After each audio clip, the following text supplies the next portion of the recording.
There we go. Yep. Okay, perfect. So it is going. All right. Now, normally we have crunchy hour with Nicole. Obviously, you know my guest, Nicole. Today we're doing a little bit different spin though on it. We are doing a spin more on the spiritual aspect of things. And I kind of named this, the title is From Bondage to Liberty, and that's a little bit of a play because they're here at Liberty Baptist now. But no, we're going to be talking though just a little bit about Nicole's testimony and just some things that's like been on both of our hearts lately. And it comes down to a lot of different Baptist churches. I don't know. We're going to be talking about a lot of different things. So anyways, where do we want to start? Where do we want to start? Okay. Oh, I also wanted to preface too this by saying that one of the reasons I like having people on, such as Nicole, people that have been raised differently than me, raised differently than me.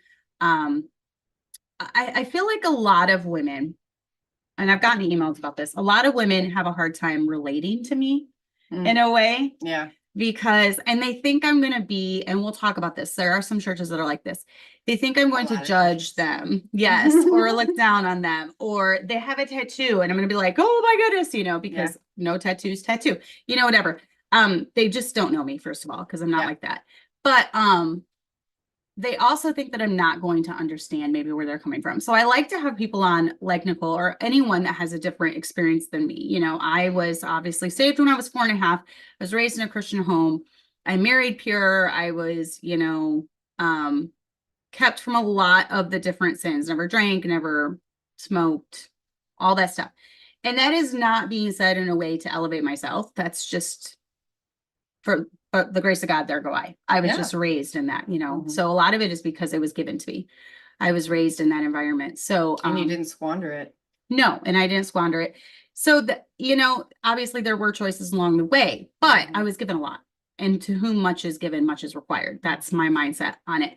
But Nicole comes from a little bit different background. And I think a lot of women will have a really easy time, especially that watch my show, because a lot of the women that watch my show, they're first generation Christians. Yeah. They weren't raised in this. Yeah. They don't know where to start. They have no idea. And so I want to have people on that have personal testimonies of doing things differently than I have. So anyways, let's just start.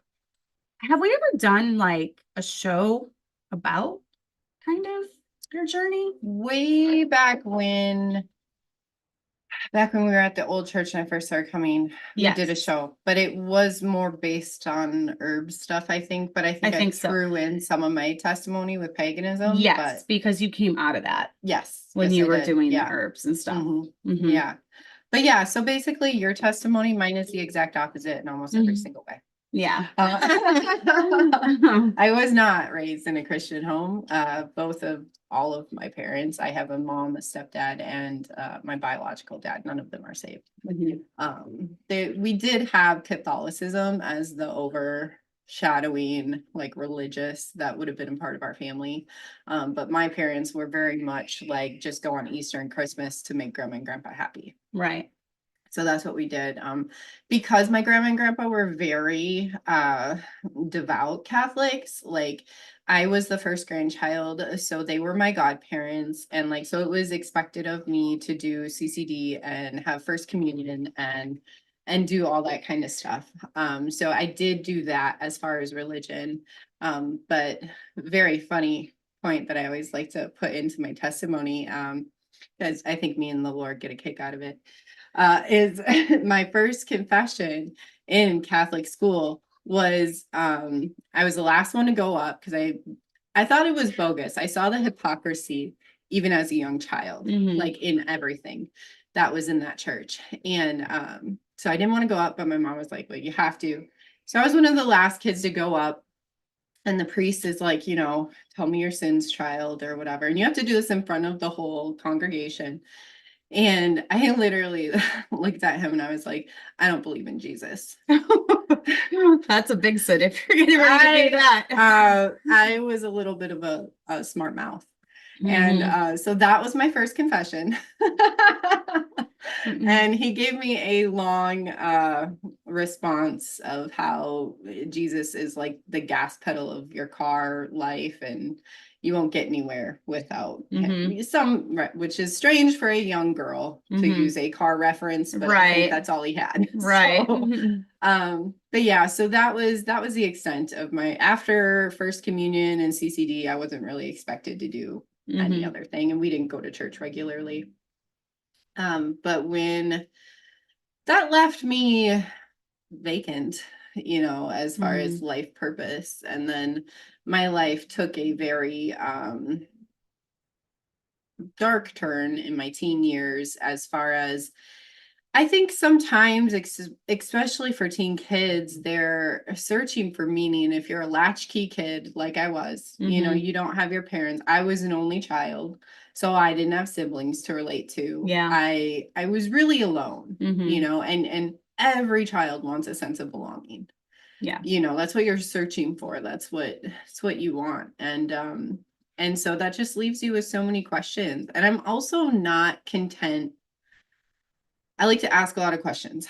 I like to know the answers to things. And so that gets you into a lot of trouble too, because just in any avenue of the world, you start asking too many questions, you get brought into places that are a little unconventional. So then that started my journey, finding my place and whatnot. And that led me to paganism. Yeah. I connected more so with the nature aspect of it, like, because and I find that funny now as a Christian. I think there's a lot of correlation, because we are literally made from the ground. Like, we are the dust of the earth. And so I think we have this innate connection with nature. We were created to garden. Right. We were created to be in nature. That was God's purpose for us originally, was to enjoy the earth and everything. So I think there's just a human aspect to that draws so many people in. That's why you see that whole worshiping of nature and everything. And so that's what really drew me to it. And that went on for a long time, alongside drug abuse and partying and all of that, and all the things that leave you empty. At the end of the day, it's all fun and games until one day you wake up and you're just like, okay, this isn't fun anymore, and most of the time you're already severely addicted at that point to something, and then it's like out of necessity that you're still doing those things. And I will say, one of the huge parts of my testimony and turning towards actual, like, the God of the Bible, because I've had some interesting experiences along the way where I would pray to God, and in my, like, heart of hearts, I knew I was probably praying to, like, in my mind, it was the Catholic God at the time, which is still sort of the God of the Bible. Yeah. Like, it's like something's right. Yeah. They don't have everything wrong. So it's like, when I'm thinking of God, I'm thinking of Jesus. I'm thinking of that God, it's not like, some weird Krishna or something. Like, I was actually thinking of God. And so I've had some experiences throughout there where, when I would be in desperate situations and praying, like, that was instantly who I would go to. I was pretty stubborn and, like, never admitting that, or, like, when I first started my journey out of paganism, because at some point you start asking questions, and I started asking, who are the real gods and goddesses? Like, if paganism is true, who are the real? Is it the Egyptians? Are probably one of the oldest, histories of that pagan religion. So it's like, are the Egyptian gods true? But then you have the Greek and the Norse, and it's like you have all of these different groups of deities, and it's like, well, they can't all be true. Cassandra is one of the names of a prophetess. Yeah. So that's like back in, what is it, mythology? Yeah, like back Greek. In mythology, a prophetess of doom is what my name means. Oh wow. Oh wow. Yes, very nice. They've tried to Christianize it, and it's like the Christian meaning is helper of mankind. Oh wow. But the actual meaning is prophetess of doom. Oh my goodness, that's funny. I'm sure your haters would love that one. No, I say it just, a lot of times my gut feeling is right. And what a lot of times the things I see The writing on the wall living does in- come to pass. And living in this world, it's not always happy. No, definitely not. So, But yeah, so that was really, what sort of led me out of paganism, was starting to ask those questions right. of the real deep truths of paganism. Mm-hmm. And basically at the end of the day, I was left with, it's whoever you want it to be. Mm-hmm. Who do you relate most to? Mm-hmm. Who calls to you? And that wasn't good enough for me. That was not absolute truth. That was whatever I wanted. And honestly, my whole life, that's all I was doing, was whatever I wanted. And it wound me up in some really terrible situations. And I was kind of sick of it. Yeah. And so I remember a specific prayer, and it was when I was going through all these books of the gods and goddesses. And I remember just being like, I just want to know the truth. And I put the caveat in there, even if it's Jesus, because I had such a chip on my shoulder towards Jesus. The world does that to you. Catholicism definitely does it to you. I can't tell you how many people I know that have grown up in that, and they all have a chip on their shoulder. And so I remember saying that, and it was a genuine prayer. And ever since then, it just was one thing after another of God just being like, all right, just little things here, little things there. I was a waitress. That was what I did. And so I had the guy come. I was working at an Irish pub, and it was like my favorite job that I had waitressing. And it was really early morning. Most people don't come to an Irish pub early morning, but it was a bed and breakfast. So there were some people that would come early for breakfast and stuff. And this guy came, and he was just sitting there getting his coffee. And I remember just the energy off of this guy.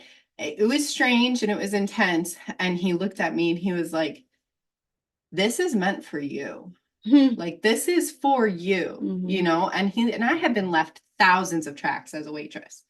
But that specific guy and the way that he said that just hit me in a way that, and it was when I was searching and when I was asking, and all that stuff. And so that one really hit with me. What did I do? I went and threw that track away.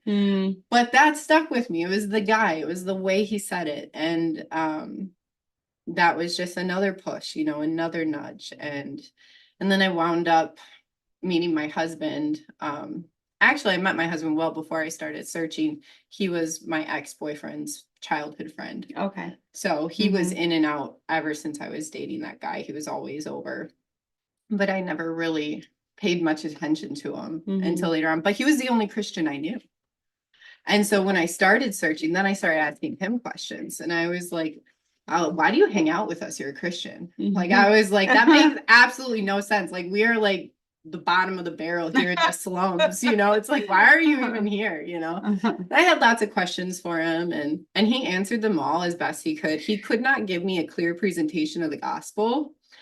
He just was never taught to, right. And unfortunately a lot of people aren't. No. And it's like, so he knew he was saved, and he knew it was Jesus, and he knew it was by faith and all these things. And he could give me answers, but he couldn't give me like a clear path there. Right. Right. So it was just him answering my questions, my million questions all the time. And then eventually we wound up being together, getting pregnant. And then as soon as I got pregnant, he was like, well, we have to get married. And at this point in my life, I was pretty easygoing. I was like, well, sure, you seem like one of the most decent guys I've been with. Like, I was like, why not? And that was what we did. And it was about 3 months after I had Isaac that I just was really just, at this point, I had a decent foundation of who Jesus was, what he had done. Hell was a consequence, and like that I needed a savior. So you were learning little bits and more pieces. and more. Yeah, okay. Bits and pieces here and there. And it was just all sort of, lining up where it needed to line up. And then I remember Isaac was 3 months old, and it's as clear as day, and I was changing his diaper on the floor. And my husband and I had prior conversations about my salvation, where he was a little leery of marrying me because I wasn't saved. And so I sort of told him half truths of how much I believed, I just was sort of like, yeah, just sure, Jesus, Mhm. you know, Yeah. but I didn't in my heart of hearts believe yet, you know, Right. I wasn't there. Mm-hmm. And so I remember just sitting there and asking myself inside my head, and I was like, do I really believe that Jesus is who he says he is? Do I really believe that he can save me? Do I believe that this is actually like the authentic truth I've been searching for, Mm-hmm. you know? And the most overwhelming presence, like I almost felt a physical weight on my shoulders when this Mm-hmm. happened. And all I heard was confess with your mouth. Hmm. And it was the strangest things because I don't speak in the word confess. Like I would never Yeah. use the word confess, you Mm-hmm. know? And but it was just clear as day, confess with your mouth. And I was arguing and I was like, why? Like, Mm-hmm. why would I just say this out loud? Like, I'm not even having a conversation. Sean was probably playing video games at the time, you know, and I'm Right. changing a diaper. Mm-hmm. And he was relentless and he would not let up. And he said, confess with your mouth. And so I literally just blurred out, I believe in Jesus. Oh. And Sean sort of is like, okay. You know, like he's like, I thought we covered this, you Yeah. know, like he was just like, Mm-hmm. I thought we already had this conversation, you know, but Mm-hmm. to me, that was it. That was my moment of salvation. That was Mm-hmm. when I knew. That was when you're like, okay, I believe. I Yeah, believe like in I Jesus was like, Christ. yeah. And you know what's funny about the confess with the mouth? You wouldn't normally speak that way. I do believe in seeds being planted, right? Oh yeah. And so along the way, as you're learning more and more about Jesus, maybe it was in a tract that you read, you know, maybe, but the Bible was there in Oh your yeah. heart and in your mind telling you, you know, Oh yeah. believe on Jesus Christ, confess with the mouth. So that's I have cool. no doubt the Holy Spirit was Yeah. imparting that very deeply on me at that point Right. because it was the one piece I hadn't done. Mm-hmm. You know, it was like I had put all of the information in front of me, but I had Mm-hmm. never just been like, yeah, that's what I believe. Mm-hmm. You know. And so and that was the moment of my salvation, I know for sure. Mm-hmm. And it's real funny and also goes along a little bit of what we're going to talk about later. But for the longest time I tried to switch my music. So I was into like death metal and like Yeah. rock and all that kind of stuff. And so obviously when I had my kid, that started it. But then when I actually became saved, you get indwelled with the Holy Spirit and you do want to know more things and you want to learn and improve and, you know, seek after righteousness and godliness and all that. And so I knew death metal was not pleasing. Mm-hmm. Yeah. You know, so I was trying to switch over. So I listened a lot to contemporary Christian radio. Mm-hmm. Toby Mac was huge back then, Mm-hmm. you know. Yeah. I don't know if he still is, but yeah, so I listened to a lot of that. And on the Christian radio, I would constantly hear about the gospel. Yeah. It was always the gospel is the most important thing that we need to be telling people, the gospel this and the gospel that. And I remember getting so frustrated. I literally was like, Sean, what is the gospel? Oh. I was like, why is this so important? And they don't tell you what it is. Right. And it's like, it was so frustrating. And I think they just lose sight of how simple it really is. Like, you know, like it's like, okay, if it's so important, then just say the gospel. Don't talk about it in this like sense of it's like something you have to have. Like they do that, like put it on a pedestal and are like, you must have this. And you're like, okay, but what is it? Yeah.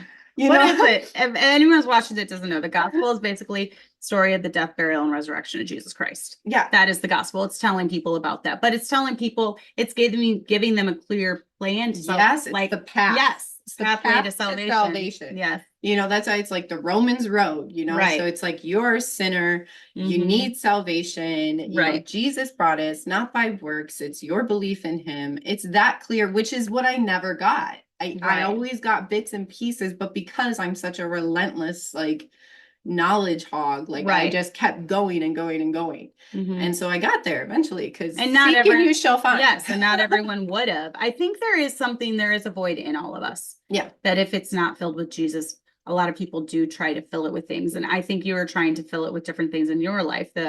You know, the paganism and the herbs and the witchcraft and like everything. And I'm so thankful that I did not get deeper into like Eastern mysticism, spirituality, because I do think that has a very I don't even know the term. Like it can really envelop you and fulfill that void that you have, because it's so sensual and fleshly, and like you feel like you're doing, like you're earning your enlightenment. And like that you're doing all these things for that's like enlightenment. yoga And, type yeah, meditation. and it can get really deep, and it can get Yeah. really intense, and like, and at the deepest parts of it, where I've seen testimonies of people who've come out of that, like it's very demonic. Very, very I could have demonic. seen how that would have pulled you in. Oh, so much so. Yeah. Especially if it was things that I was doing Yeah. to fill that void. Mhm. You know, like at that point, I had been looking for so many outside sources to fill that void. Right. Terrible relationships, drugs, alcohol, everything. I had reached a point where I needed fulfillment on the inside. Yes. And so had I found that path, you know, instead of Jesus, I could see how you would get trapped in that, and it would be really hard to come out of it, because you would have to admit that all that stuff that you did was pointless. Right. When they're literally devoting like their entire life and day and everything to like these meditations and these chants and these rituals and these and fastings and then you get into the health guru aspect of it, and so then you feel righteous because you're, you know, doing all those things the right way. And yeah, I'm very thankful I did not get pulled into that aspect of paganism. But yeah, I kind of got off on a side tangent there. But you had just gotten saved. Yep. And you knew that you were salvation. So where does your life start turning? You have one little baby. Yep. You knew instinctively there were some things you need to get rid of. Yes. Yes. Oh, anyway. Well, that's actually how I found the online preaching. Okay. Was looking for the gospel, what the gospel is. I typed YouTube. That's it. What is the gospel? And there you go. Most of you can guess who came up from that search. And so that is how I found lots of online preaching. Yeah. And I started devouring it because you were ready to learn. Like you had the Spirit telling you there's more. Yeah. And so you were just soaking up anything and this preacher he had a niche on YouTube. That was his niche, and he was big all over YouTube before his channel got deleted. So so you found that. I did.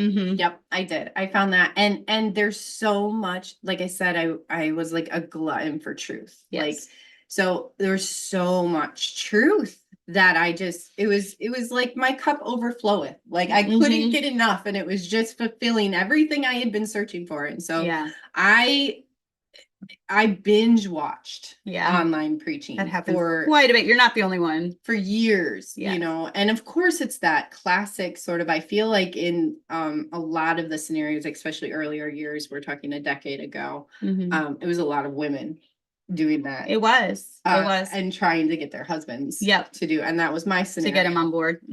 And my husband did get on board, not the way I did. He has always had reservations from the beginning. He's always been a little bit more balanced, when it comes to that. He has or a skeptic, I don't know, a little bit skeptic, of both. balance. His dad has imparted a very healthy dose of skepticism, and so that has been very helpful because as we'll get into too if we have time, I am always just like gung-ho, like very trusting, very like, you know, like, and he's warned me multiple times about people, and I'm just like, I don't see that. I think they're fine, you know. And then he's always right. Now it's just a running joke because he is just always right about people or scenarios or situations. Like he calls it pretty early on, and I'm like, no.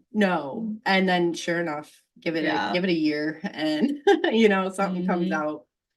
But yeah, so we got pretty hard into that, and I think a point that I want to touch on right here in the testimony for women that are coming out of that. When you live such a sinful life, right? Like, I mean, just jam-packed. I can't tell you, I couldn't count how many righteous decisions I made not saved. You know, it's like you just always go with your flesh, whatever's easiest, whatever, you know, you're feeling. And so those were my memories. That was all I had to my life. And so it was really hard and hard for me to read the Bible and come to these truths and not look at literally everything as a sin. Right. I got so convicted Mm-hmm. looking around at anything and everything. And I felt like I've probably 1 or 2 times, at least 2, I've gone and taken every Disney movie out of my house and thrown it in the garbage. And like, Yeah. just on like a, spiritual high horse thing, and just been like, oh, this is so terrible, get it out, and like throwing away every Disney movie. Yeah, yeah, yeah, Lion King. Oh my goodness. It's like, so balance is really the key when it comes to coming out of that lifestyle and into the Christian lifestyle. Yeah, everything is a sin. Mm-hmm. So many things are a sin. It's like, but what you really need to start focusing on is his grace and his mercy. Right. You can have a pendulum swing the other way, but quite frankly, I've not seen the pendulum swing the other way in such a vile way as when you go over righteous. When you go over righteous, it starts messing things up that the other way is a lot easier to recover from. If you're just all grace, grace, grace, you can recover from that line a lot more than if you're over righteous. Yes. That will burn bridges forever. Like that, that has burned bridges for me forever. Like that will be damaged because at that time, when I'm feeling like everything is a sin, I'm also feeling like everybody around me is doing so many sinful things, and like I can't be a part of that, and I can't have that in my life. And there's a balance of, are these people causing you to sin? Exactly. It's like, and that's what I don't think is very clear. Yeah. When you're first coming out of it, you feel like any sort of sin around you is making you sin. And that's not at all the case. Right. It's so much of your walk with the Lord is your own heart. It's like, and we were talking about even like my tattoos or whatever. It's like, this is actually cover up. It used to be a very inappropriate tattoo. And I had a lot of years of shame and like trying to figure out what to do with it. And then it's like, well, do I even deserve to have a nice tattoo there? It's like, or should I just black it out? Because it's like, do you even deserve that? Like this, all sorts of things that are just so much more than he wants us worrying about. It's almost like the monks when they self-flagellate. Yes. They're whipping themselves. Like I'm a whore, and yes, the Bible says the heart deceitful above all things and desperately wicked, who can know it? We've got verses like that, but then there's also verses, my grace is sufficient for thee, different verses like that where it talks about his grace and his love. And I did it in ignorance. Yeah. And it's I feel like it would be quite different for you having a tattoo than for me right now at this point in my life to go out and get a tattoo. Yeah, it's a big difference. Yes. It's a big difference. And even me to get another tattoo. Right. Like, trust me, I love tattoos. They were a big part. I had plans to tattoo my body. Yeah. And I still appreciate the art from a distance. Right. But, I know that's not okay for me. It's no longer on the table. So it'd be a lot different than me getting a tattoo now. But that being said, we were talking about it earlier, kind of talk about what we're going to talk about today. And I said, I love the fact that she has the freedom and liberty, there's that word again, to be able to come to church and not feel like we're looking at and just like, looking up and down. Yeah. And I've been in churches where that I've literally watched people do that to me. And I will come up because here's the thing about that. If you have tattoos, and like, obviously if they're appropriate to look at, if you have inappropriate to look at tattoos, you need to cover them. That's just decent to do for people. Out of respect. Especially like you got young boys and things. Right. And that was a huge reason why I did this. Because not even just out in public, I wanted to be able to wear a tank top at my house and not have my boys see, inappropriate images. Yeah. And, but if you're feeling shame because of what other people are thinking, like that is not, the Lord knows you have a tattoo. Like who are you trying to impress? You got to really ask yourself at the end of the day, like, who am I doing this for? Because if it's for a man and their approval, you're on a wrong path. You're going down the wrong street. And it's that way for anything. It's that way with dress standards. It's that way with, and I've known women that when they go, before they go to church, they cover it with makeup, or they have to wear it because there's people at their church that are so weak or insecure that they can't even be around someone with a tattoo, and it's like back to the whole, is it you having a tattoo is not going to cause me to want to go get one. Yes. You know what I mean? Yes. And it's also not offensive to me knowing Yeah. that you have it. So it's the weaker brother that you have to cover up for, or, you know, Yes. put makeup on or whatever it is.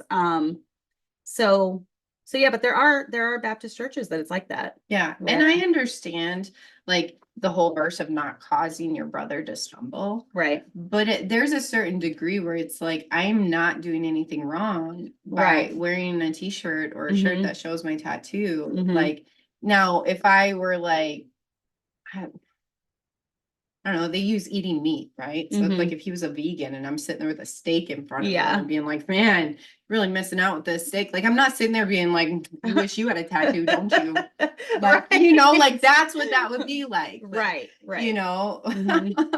Yeah. So you've got to be able to discern that line of where it's like, are you helping someone or are they literally just hindering because they can't handle, you know, someone different than them? Because I was having a conversation with someone the other day, and I think in the Christian community, I've known so many people, even outside of it, who have been cut off by Christians because they live a life that is not, you know, up to their standard or whatever. Yeah. And it's like you're ruining genuine relationships with genuinely good people just because they're either not there yet, you know, like who knows if they would be, like how God says to stay married if they'll be married to you. Right. You don't know if they'll get saved. Like be a good testimony. Like how would that marriage work out if the person would be like, you don't believe in Jesus? Get out of here. Yeah. Like that's what we're doing to people. And that's what we're doing to loved ones when we're drawing that boundary, when it doesn't need to be there. And when we were talking, you brought up some really good points about it being an inability on that Christian's part to set healthy boundaries and communicate. Absolutely. And so they just go to the most extreme communication where I don't have to deal with you anymore. So I'm just going to cut you off. Yes.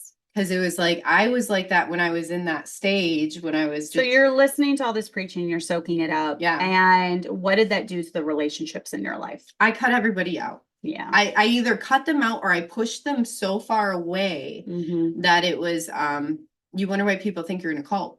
Because it's like, you become so like self-righteous and unwilling to allow people to be who they are. Exactly. You know, you like want them to mold to your expectations or what you expect or your will or And I was thinking after the other day when we stopped talking too, and I was like, great googly, what would we do if that's how Jesus did it? None of us would be good enough to stand in his presence if we all had to conform to his level of righteousness. You know, it's like it's impossible in this flesh anyway. It is impossible. But even so, it's like we're asking, if you're asking someone to do that, like if you're asking someone like, you know, like as long as these people are not dangerous, right? You know what I'm saying? Like obviously if somebody is a danger, then that's when you cut them out, you know? Right. But it's like, you know, let's take drinking. That's a huge one. And that's one where people have a really hard time with, you know? Yeah. What I did at first, because I, you know, my story of the last while, like I have had to learn boundaries a lot. I didn't know how to set a boundary. I didn't know what boundaries were. I didn't know anything about them. And so my idea of setting a boundary was I just didn't go. So like if my family was having to get together, I just stopped going to family gatherings altogether. Right. Like I didn't. And that cut out literally everybody in my family except for my mom, who I did end up cutting out for a while for other situations. But then as time went on, I reached out and tried to restore that bridge. And we have, and we're talking again and things. But it was like, it's because of my inability to set boundaries and communicate what I was feeling that I just resorted to cutting out. Sometimes I think it's easier to just ghost someone, cut them out of your life completely than sitting down and having an adult conversation. Yes. About things. Yes. And so like, let's take this alcohol, for example. Like my parents are getting older now, so they're not like they used to be, but like my mom would have social drinks. My stepdad was a pretty hard alcoholic, like pretty hard, especially for years. And that was hard for me. But if you have an adult conversation and I say things like, when I'm at your house, right, I need you to not have any alcohol whatsoever. Right. If the alcohol comes out, I'm going to leave, Mhm. you know? That's a boundary right there. Like Mhm. that's it. You're not telling them, you know, like you need to change your whole lifestyle and everything else. It's just like, right. hey, if you want me here, this is what I need from you. Yes. And if you're not going to do that, then I'm just going to have to step back in this Yeah. area or situation. Because, you know, my parents would still come over to my house and that was Right. fine. There's no alcohol Mhm. there. But that's a big one. So I think people think like, oh, if you drink, then I can't be a part of your life. Right. They cut them out completely. Yeah. And I can And- see if someone's like a debilitated alcoholic. Right. But that being said, it's different too from someone like me who would be drinking in front of you rather than someone who hasn't. That's the culture. That's the world's culture. Yeah. So why would we expect an unsaved person or someone who is raised in the world's culture to be up to our level? Yes. You know, exactly. You can't ask spirituality. that.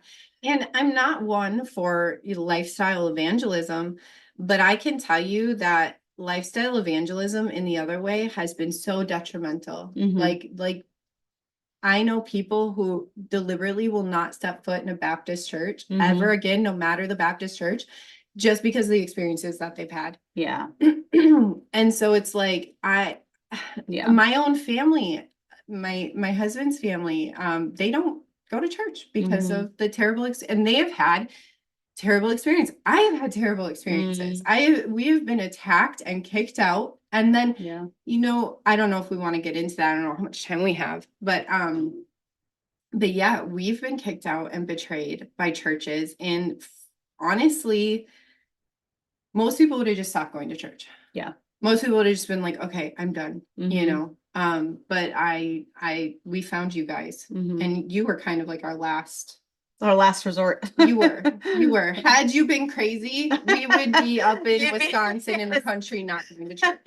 That's It'd be like home churching or yes. like at some I don't know, mega church or liberal church or You don't even I just would think you we wouldn't even go. you just wouldn't No, say- we just yeah. wouldn't go because liberal churches have their own stuff where it's like Yeah. you know, we just probably just wouldn't go to church. Mhm. We would just be back up with our family living in the country, you know, Yep. doing our best to like read our Bible and Mhm. fellowship with each other, but That does not have the support system you need though. well, that does not. Especially Which when I had- raising kids. That was the huge thing. I Yeah. was desperate to find somewhere to raise my children because Mhm. the way that I grew up, I didn't want my kids to. Right. I wanted to give them the best chance that they had. Mhm. And doing that is the way God says, and that is in a church. And so even if it was like a more liberal church, I'm sure we would have been fine with it as long as it was preaching decently sound doctrine. Mhm. You know, I'm not going to get into eschatology because I'm not going to find that anywhere. Yeah, But no. as long as the gospel's right, you know, Right. I love Jesus and things Right. like that. Because there were a couple up there, but it got hard for us Mhm. because as your kids get older, they start asking questions, and Yeah. and so it's important that if you are in that situation to just be staying open with your kids about why you believe what you believe, show them in the Bible why you believe that, and be like, listen, some people just don't see that, and that's just where they're at. And Right. so I wouldn't want to be in that situation. That's why I moved. Well, I think God brought you here at a perfect time and you've weathered some storms even here, but we've been through them together. And I do think that if you would have moved to the other place that you visited where this preacher was, I know you, It wouldn't have been good. it would have destroyed you. It Yeah. would have destroyed your spirit. Mhm. It would have wrecked your marriage. Yeah. Your kids would be in a way different place than they are right now. Yeah. And that's why for me personally, the biggest thing and I just wrote an article on this on my Facebook, it's public if you want to check it out, what to look for in church. I don't understand our crowd that is a little bit different in eschatology. We're not like mainstream Baptists with our eschatology here, and we're family integrated. Those are the two main differences. However, those can become pet doctrines. Yeah. And we can put those things on a pedestal. And what I'm seeing is that when people actually leave some of these churches for the right reasons, because their homes are a wreck or whatever, they get so hung up on those pet doctrines, they can't sit under someone who doesn't have that doctrine. And so they will sacrifice the well-being of their family and their marriage and their home life to go back to these churches that are right on these pet doctrines. And we're just as bad as IFB not fellowshipping with us because of these doctrines, we're just as bad as them then. If we won't fellowship with them because they don't have these pet doctrines. And that's each group can have these pet doctrines. Well, and that's where it's again, are these people causing you to sin? You know, it comes back from that mindset of not being able to tolerate other people not being at your standard. And that's like a huge thing that I had to grow on as a Christian and come to understand that above all else, it is charity. Yes. It is love. It is loving your brother. It is doing all of the forgiveness, grace, mercy, because we can think, and we wanted to touch on generational curses too. Right. Because we can think that like we're doing all these amazing, righteous, like profound, you know, smart things.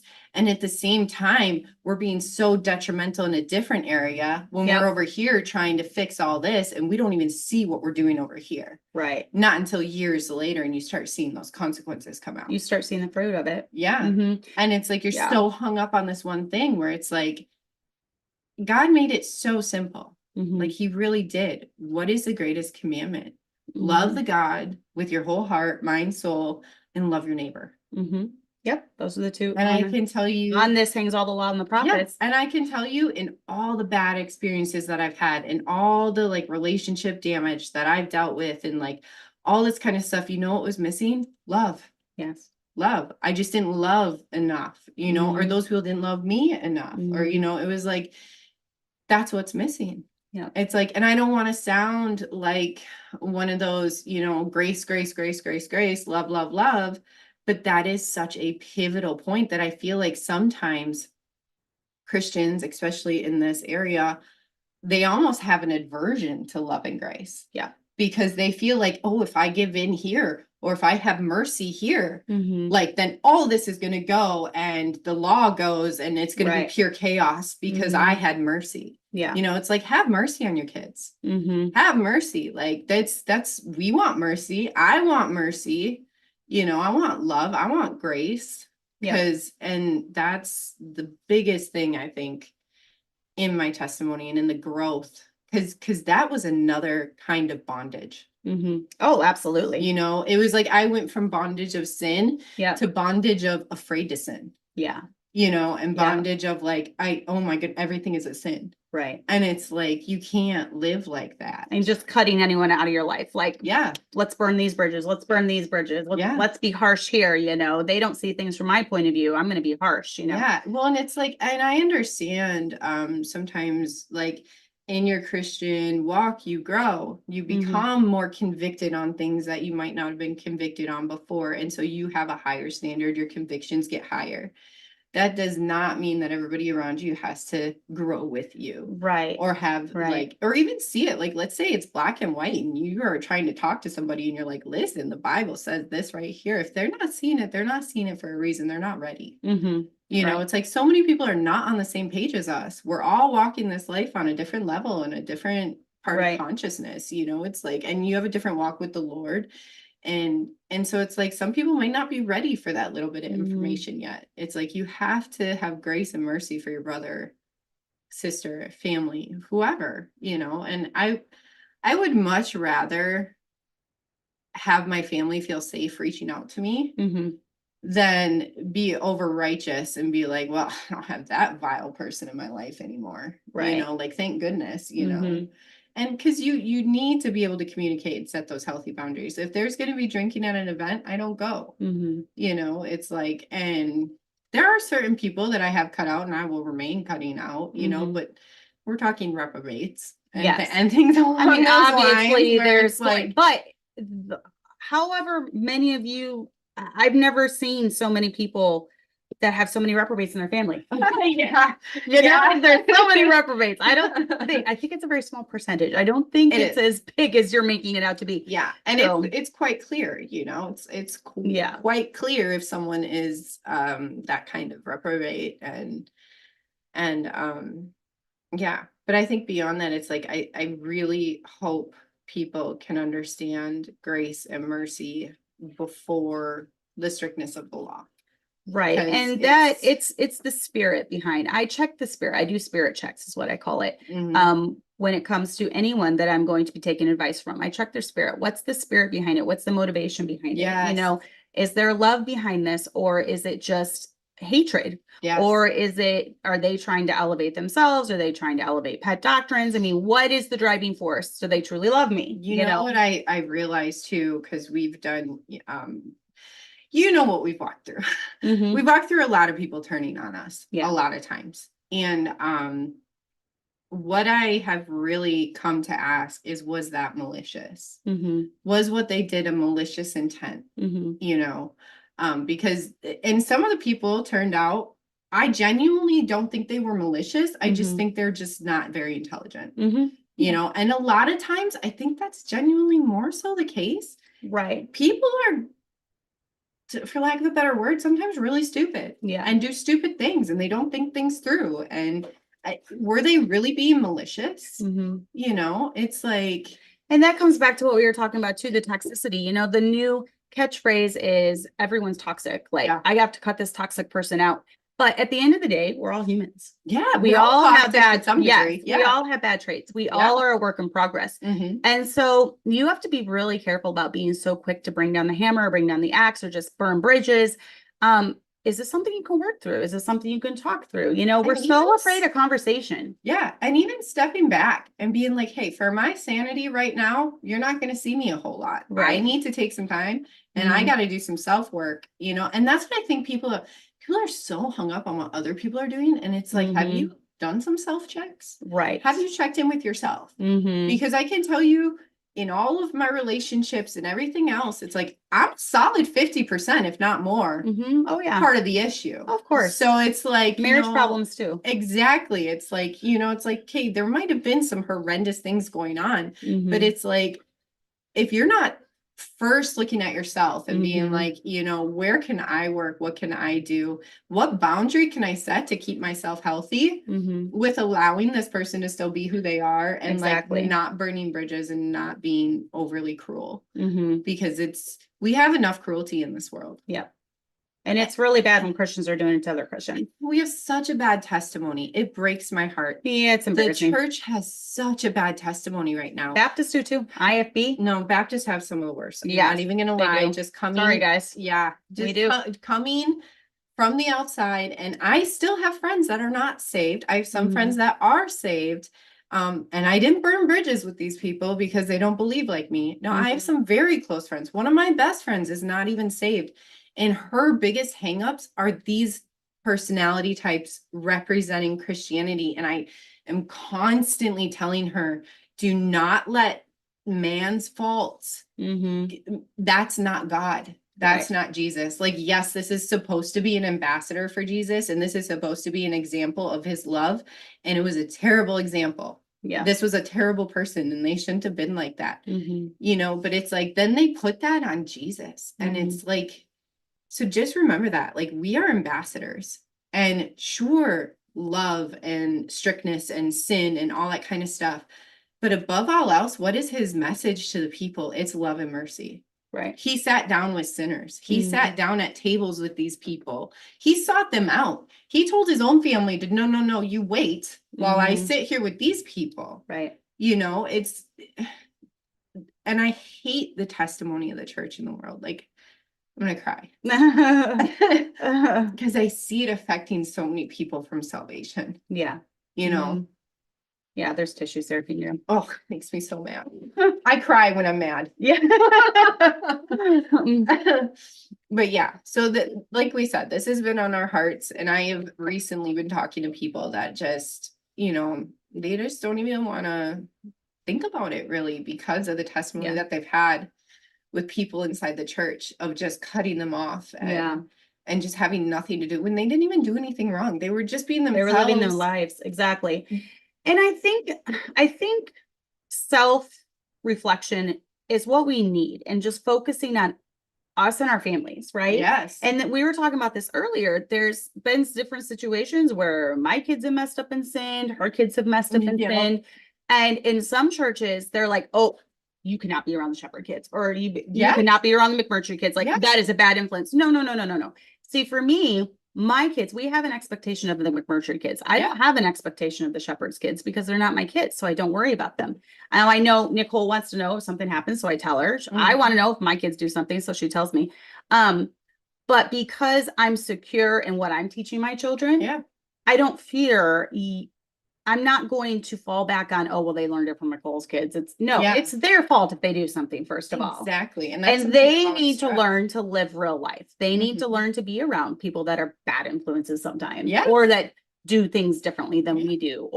And a common thing I've shared on the show, this is the way the McMurtrys do it. Yeah. The Shepherds might do it differently, and that's okay. But this Yeah. is the way the McMurtry kids do it. And so you're a McMurtry, you don't do this. Mhm. And so I'm secure enough in what we're teaching our children that I'm not like, oh my goodness, just seeing a bad influence around every corner Fear. and like cutting them off Mhm. from like having anything to do with this kid or having anything to do with this kid. I'm not Mhm. constantly just, and we're talking about that goes back to just, and I'm going to do an episode on this soon, fear-based parenting versus faith-led parenting.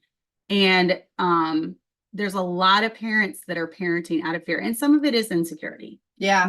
Because Yeah. It's hard to not be insecure. and as a you've parent. been there when you haven't been raised the way you're Yeah. trying to raise your kids. Yeah. You told me the other day, because we don't know what we're doing. We know, Nicole, we don't know what we're I doing know. either. I know. None of us totally know what we're doing. And I do think there's a level of difference in the sense of like, I have way more struggles than you're going to have in certain areas Mhm. because of my past, Yes, of course. and things like that my kids are going to have to deal with And they might have to differently. overcome. Yeah. Where my kids want it, right? Yes, exactly. And that just comes from all of that. And then at the end of the day, it's always their heart. Mm-hmm. It goes back to love in their heart and why do you do it? Mm-hmm. And because if you're sitting there and here's the thing too, like I can even just think of this from when I was a child, like if your parents are just being like, you can't do this, you can't talk to this person, it almost makes you there's a word for it almost makes you want to talk to them more. Oh yeah. And you're gonna actually set your kids up for more failure if you're putting up these really hard boundaries because you're so afraid that you can't work with them through whatever issue might come at hand of them being wrong. Because we see each other weekly and stuff, but it's like there's nobody that my kids sees that they spend so much time with that I feel like I would never be able to undo what they do. I don't send them to public school for that reason. Okay. I mean, they spend how much time in public school? You're not going to be able to undo that. Right. But it's like my kids don't spend time with anybody else more than they do with me and their dad. So it's like, I feel safe knowing where the basis of their worldview is coming. Exactly. But yeah, so you're in the middle of this, you're gleaning all this, you're getting that you're starting to cut people off, cut things. And then you come here. Did it take you a while? And I know you were even almost fearful coming here at first. Yeah. We had some pretty hard church trauma right before coming here. And I feel like he still has PTSD in some He will always have PTSD because it wasn't even just that church. Then, like I said, his parents have gone through it. So he had seen this since he was a child. And he's never really had a good church experience. This is the best church experience he's ever had. Right. But even the trials and tribulations that he's gone through even at this church. Right. So he'll always, I think, have a certain reservation, and that too, just who knows what'll happen in time because we got no plans to go anywhere. So we'll check back in on that in 10 years. Yeah, we'll be back in a decade. But yeah, I remember just pleading with the Lord before we moved here. I watched your show, Gently Led Sisters, and I started reaching out to you through Gently Led and just trying to fellowship and find any sort of fellowship because I had none. And then when we realized how close you were, I was like, okay. And we were going through a separate trial at the time in our marriage, where I felt even more alone than anything. And I honestly, and I do not suggest this like as a blueprint for anybody else. But me personally, I drew a line. And I told my husband and I said, we either pursue Liberty Baptist Church and trying to get our children into a church and trying to take this place, or I said I'm done because what we were doing was completely not going to work for the long term of our children. or me, I felt like I was dying. Yeah. Like I spiritually dying. Just being alone. And I knew with my history and everything else, like there's only so long I was going to be able to hold out. Yeah. You know, standing my ground. Because I felt like I was the only one up there fighting, and that wasn't going to last. So I needed backup. I need reinforcements. Yeah. And so, you know, Lord worked everything out, and we got down here, and it has been eye-opening, especially going through the trials that we have been through at the church.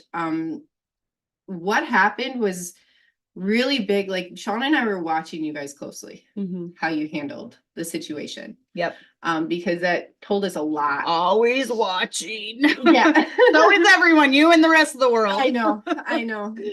Us for a different reason. Yeah. And luckily it came out to the benefit that we were hoping, you know, because you guys are genuine and authentic, and you've always been honest, and that brought everybody through who's still here. Yes. You know, because there's truth always comes out, you know, and when you have this over righteous mentality and persona, you can't hold on to that in a sinful fleshly body for too long. Right. Something's going to happen where you're going to mess up. Yeah. I've never seen somebody with this, like, you know, really hardcore Baptist persona of like righteousness and this and that. I've never seen one of those people last. No. You know, I mean, they always fizzle out. Always. And it's exhausting. It's exhausting to live that way. No, you have to be real. You have to be authentic, and you have to make mistakes, and you have to love, and you have to forgive, and you have to try, and you have to get back up and try hard and do again.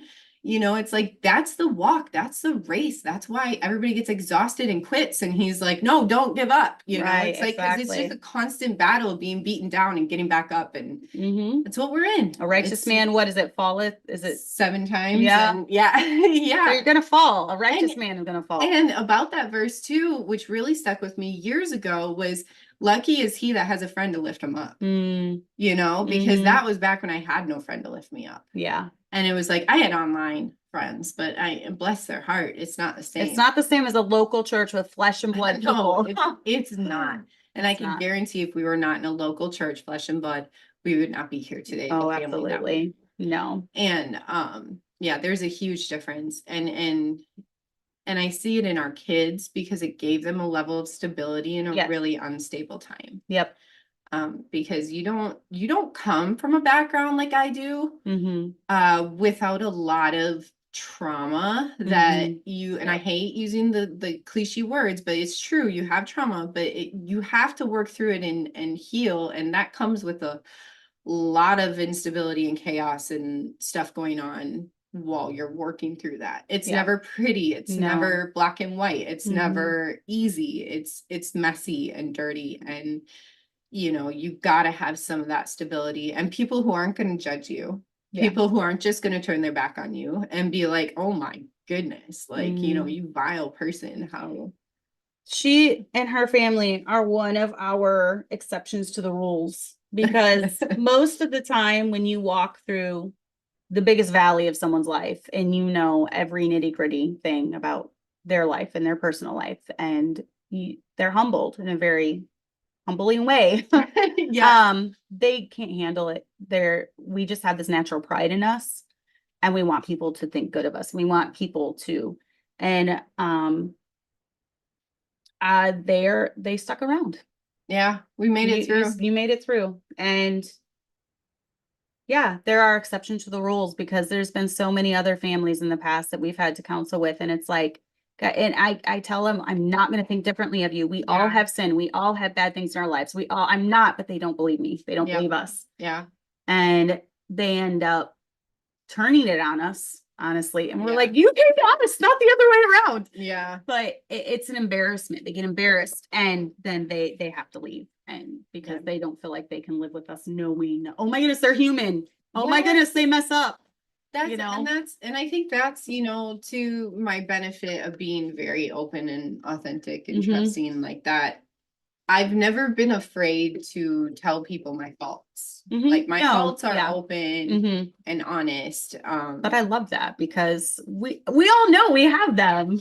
Yeah, that's something that I really struggle with understanding when I see people just so concerned about hiding Right. certain parts of whatever, and it's like, or so concerned that other people might have some faults, and it's like, Mhm.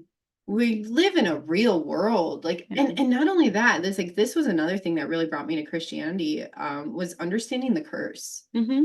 I did not understand why our world was so evil and Right. horrendous. That's actually and hard for a lot of people to well, overcome. that's and almost to the opposite effect of where they don't want to believe in God because he would Yes, allow such something exactly. to That's happen. why. And it's like, well, you don't understand the curse because it's Right. like, no, he came to break that. You know, Yes. it's like we brought it on and he came to break it for us. Right. You know, it's like it has to go this way because we don't know all the reasons why, but one is for the salvation of humanity. You know, Right. because it's like, what do you want him to just cut it off and nobody be saved? Mhm. You know, it's like then we wouldn't be here. Yeah. You know, so but that understanding the curse and the flesh and why we are so drawn to that, it's like, I'm sorry, I don't care how biblically sound you are, like we are all subject to that curse in Yeah. our flesh. Uh-huh. And so for people to sit there and act like they're not, Mhm.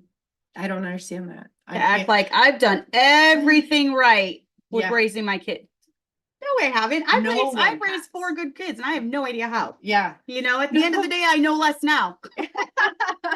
I swear, the more kids you have, it's like, yeah, I know. if you don't become more graceful, there's something I had Exactly. someone come to me the other day and they were explaining to me that it was their first grandchild and they felt really bad because their kid like was just very harsh and took away the Nook and the bottle all at the same time at 18 months. And I was like, it's their first kid, isn't it? And she was like, yep. And I'm like, yeah. Yeah, just wait till kid number 5. Yeah. It's like you don't understand how little they are. Yeah. How precious that little time is, right. you know, when Right. that's your only one, you're seeing the growth and stuff, but you're not understanding how little they still are. Yeah. It's like, you know, because yeah. And then no way. Yeah, it's apparent when you only had one kid. Yes. Like, how rigid you are. Because and there's that fear again. It's yes, that fear. it is fear. If I don't take away the passive, but by the time they're 18 months, they're going to be going to college with still sucking on a pacifier. Yeah, they're gonna you know they're gonna need braces. right. Like, yeah, it is that fear and the fear of not meeting milestones. This is something that I really struggle with homeschooling, and we should do an episode on that one day. Like the fear inside of homeschooling of your kids being failures, because we homeschool very differently. Completely different. Yeah, like again, opposites in so much. And it's like there was a huge issue with me with fear, but as time has gone on, I'm realizing my kids are just fine. Like they're not slow or behind or in any way. And even if one takes a lot longer to get to some point, it's like at the end of the day, when my kids are 18, I don't really fear them not being able to read or do basic math or anything that you need to do. And it's like I really think there's so much benefit too to like I will have my son 13, I'll have him go spend a day with his dad at work and work before doing math. This is not a big deal to me. You know, it's like I think he's learning more going to a job and doing that kind of stuff or trade work or whatever, working on a car with him than he would learn just reading another book. You know? Yep. And well, I've changed. I'm not even as rigid as I used to be because I used to start them all at 4.5. So that would be Hannah this fall. Oh, no, I'm not starting Hannah. Silas. The only reason Silas does anything is because of Evie. Yeah, but no, that would be like, no, my first 3 or 4.5. And as they got older, and I started seeing that the one that I started at 6 was in the same spot in that grade level as their peer, their sibling that started at 4.5. And I'm like, this is stupid. I'm putting all this weight of expectation of learning to read on this little 4.5-year-old. Yes, you don't realize how little they are. No, and I look at Hannah now and I'm like, just let her build forts. Let her enjoy being a kid. Yeah. She's going to be in Yeah. school for plenty of time. Yep. And I've started loosening up with all of them as they come because I am producing functioning adults. And, Yep. you know, I'm producing all the kids that I've homeschooled have gone on to get a career diploma or Abby with her associates. I have no doubt if Chloe wants to go get her CDA, her childhood development yeah. associate, she have no problem. Mhm. They're very highly functioning adults. So, you know, some of that fear starts to go away and it's Mhm. replaced by a little bit more security. So if I could just impart that to young moms, but it's hard when Yeah. it's their first time being a parent. It's hard for that fear not to And be I there. just so wish sometimes as Christians and you're learning and you're in your Christian walk and you're just coming into this, and as young moms and you're just coming into this area, shut the internet off. Yeah, really. Like you do not, like comparison is the thief of joy. Yeah. And like Plus most of it's fake anyways. it is. I had All these someone, influencers. Oh my I gosh. had someone reach out to me the other day. Bless her heart, she's super sweet. But she wanted me to talk to her about how I take such well care of myself while having such a big family. And I laughed out loud. And I said, you don't understand. That's probably one area that I struggle with. I can tell Yeah. everybody else what they should be doing for their own health and their own this. It's my forte, right? Yes. It's what I nerd out on. Right. Can I do it for myself? Mm-hmm. Is where I struggle so.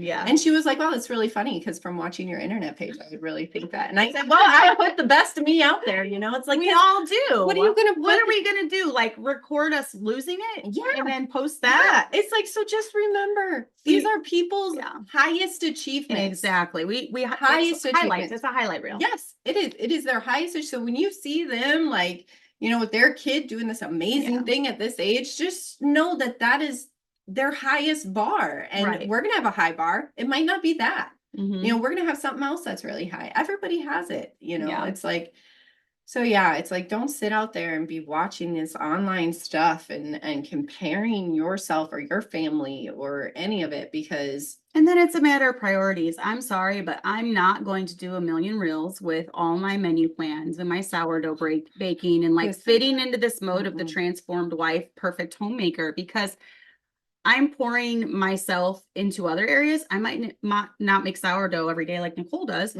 but I do other things, you know, when it comes to, I don't know, my little things that I have, my little side things. So you're much more like music. Yes. Like your kids would excel in music. Right. You know, it's like more, we have different things that we prioritize. And, you know, mine is more ministry based because this is our life. That's what you do. This is ministry based. So my husband doesn't need to post pictures of all the cakes I make because then I do too. And I feel like those husbands that are doing this it's coming from a place of they're over the top too. Yes. Look at my perfect wife.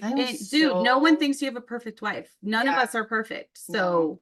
I'm so thankful my husband wouldn't even own a phone. No, I know. He did not need it for business purposes. Like I've actually watched him punt his phone multiple times. That's like hilarious. Across the room. And like I'm very thankful that I don't ever have to worry about him trying to compare me to anything online. Yes. Because mine doesn't either. He's very happy with who he has. And he doesn't feel the need to persuade anyone, you know, about our over the top love and fireworks. And I think if you find yourself doing anything over the top, there's something very unhealthy behind it. Like I know when I walked through some of the really darkest times and you were here with me through them, it's when everyone could see from the outside, I was trying to do everything over the top. Yeah.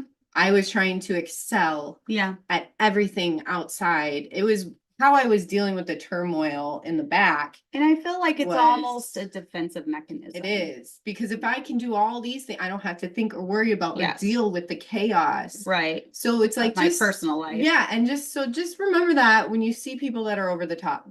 Like they're over the top for a reason, and might be excelling to a really extreme degree because they're letting some really important things slide. Exactly. You know, exactly. It's like that's just, you know, bear in mind there's two sides to every coin, and it always comes out. So it does. So when you are in this Christian walk, the main purpose of this is that there is bondage before you're saved. There's bondage to sin. There's bondage. But even after salvation, you have to be careful because you can become under religious bondage. And that comes in the form of cutting everyone off. Be leery of a church where they're constantly telling you, yeah, cut that family off. We're the Yes. most important family. We're your spiritual family. Yeah. And where sometimes you do have bonds. Yeah. Like I'll share bonds with you. Maybe I won't share with a cousin or an aunt because Yes, they're not yeah. saved, right? Yeah, So we do definitely. have that spiritual bond.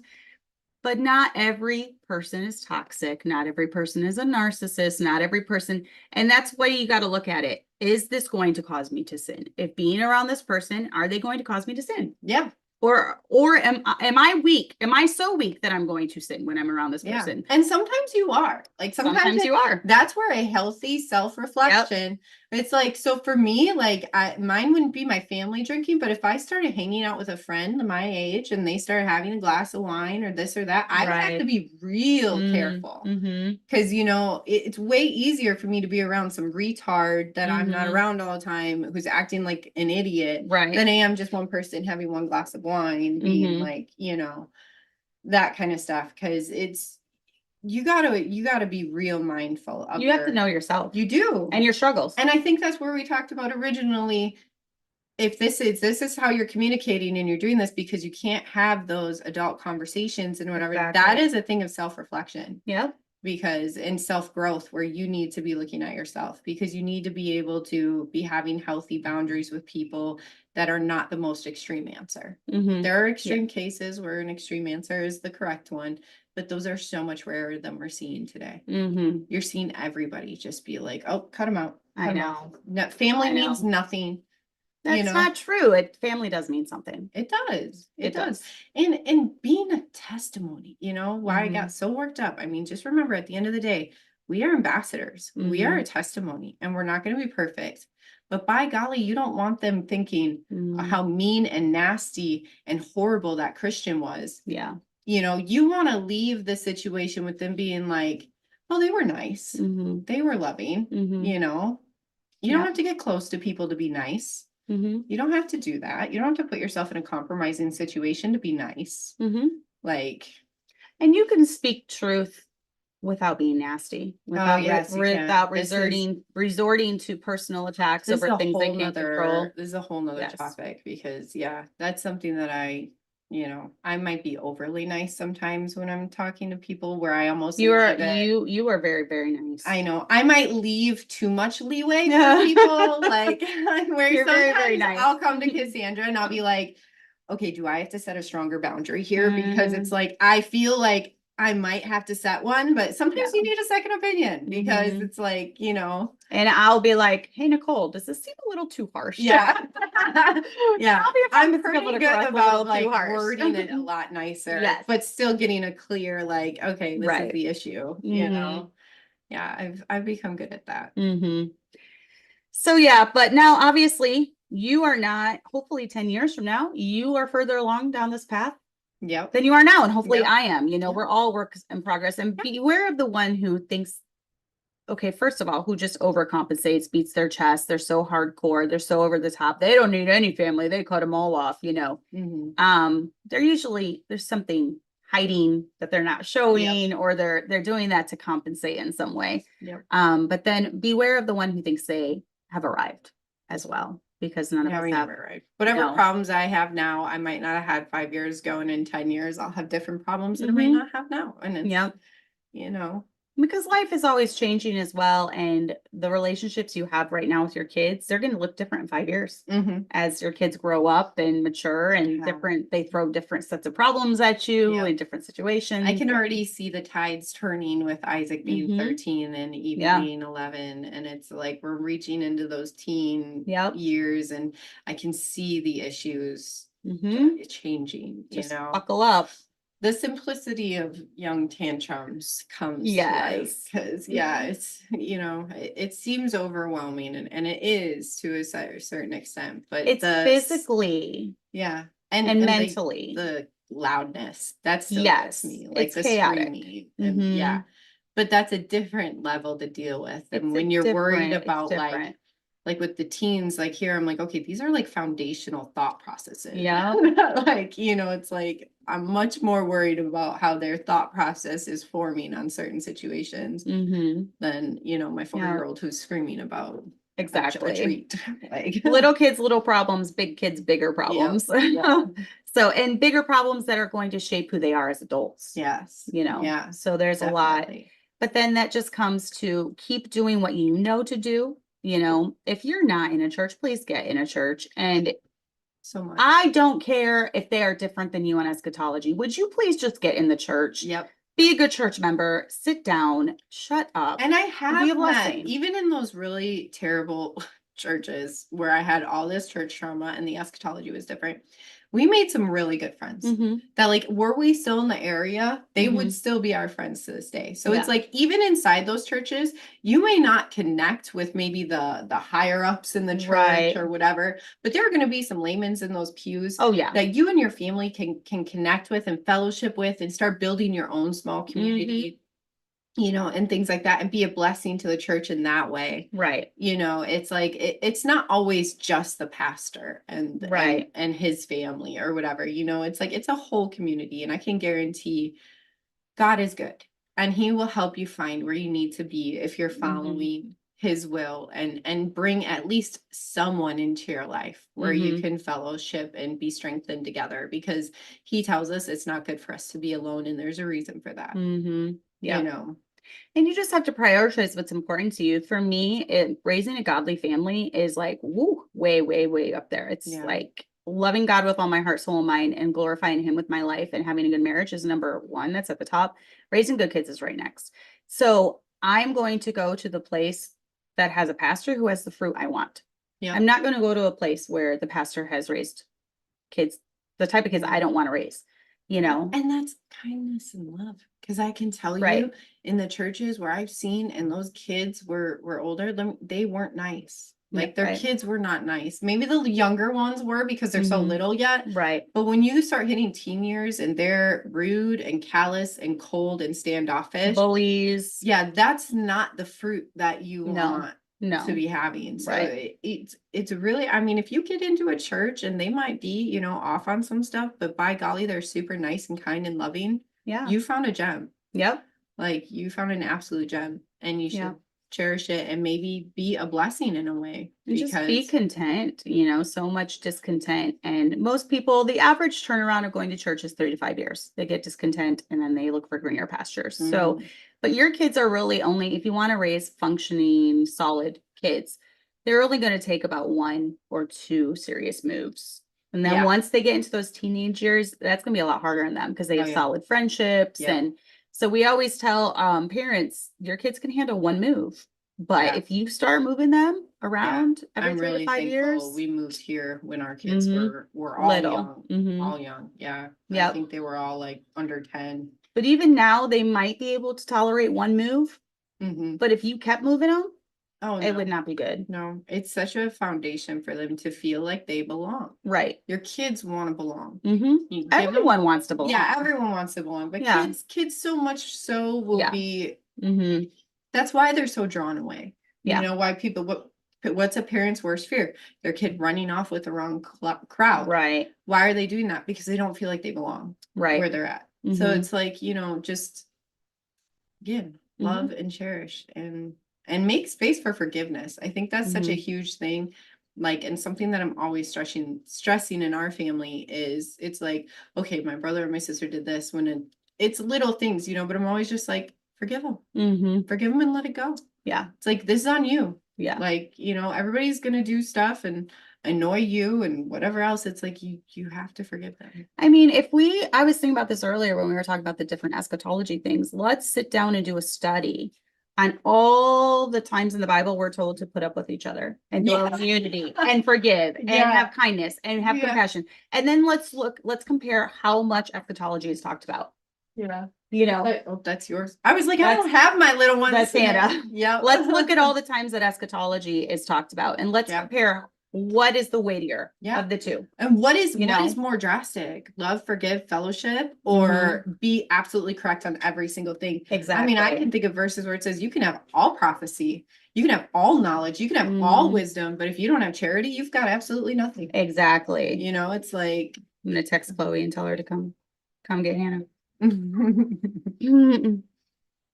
I know Sean was like, "Are you taking Silas?" And I was like, I don't want to today. Yeah. He'd be right out there with Hannah I banging on know. the door. We're having van issues and our family is so Yes. large that unless our van is working, we can't all fit in a vehicle. So I was like, you want to come today so we can do Yeah. this recording? So I'm going to have this live right now for members. I'm going to go ahead and put it on members only. And then tomorrow I'm going to premiere it for everyone else. So any last words to wrap it up? I think we stressed them all. Yeah. You know, it's just, I've seen it in my own walk. You can switch, be mindful of yourself and your heart because you can go from one type of bondage to another. Oh, absolutely. Very, very quickly, very easily. And I see it so much and it really irritates me, the testimony that the church has. I talk to anybody and they will tell you what horrible experiences they've had with the church, be it whatever church.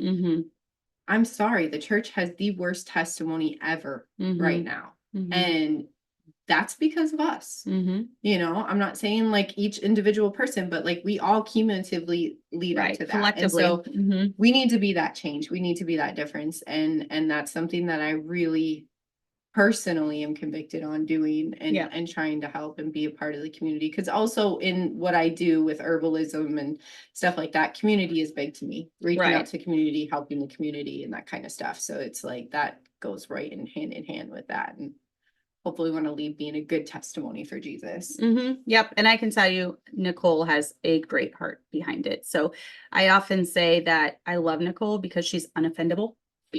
For the most part. Yeah. For the most part. For the most part. And she is, I love her for that. That's my heart is knit to hers because of that. And if she says, Cassandra, be honest with me, I know I can be honest. Yes. Yeah. And I'm looking for pure honesty because I can tell when people aren't, and I won't come to you again. Yeah. Like that's. Because she likes authenticity. I'll be nice. And I'll be absolutely nice and whatever. But like there are people I get close to and there are people I don't get close to because that's not worth my time if you're not willing to be yourself and authentic. Yep. And I love that too. All my very close friendships were very authentic with each other and honest. So yep. And same with my marriage. Friends with most of your friends. Yes, you are. She is. Amanda and Erica. Yeah, both your friends I'm actually pretty close to. Oh, that's hilarious. Yeah. See, we're drawn to the same type of people as well. So hopefully this was a help. I hope it resonates with a lot of ladies that maybe have a different testimony than mine. Maybe your testimony lines up more with Nicole's. And she, you can check her out, Sage and Solace Apothecary on Facebook, Instagram for all her herbalist stuff. But if you just want to leave a comment, like this video, reach out to her. She's on several platforms or, she can reply to you in the comments as well. So, yeah. All right. Thanks for coming on.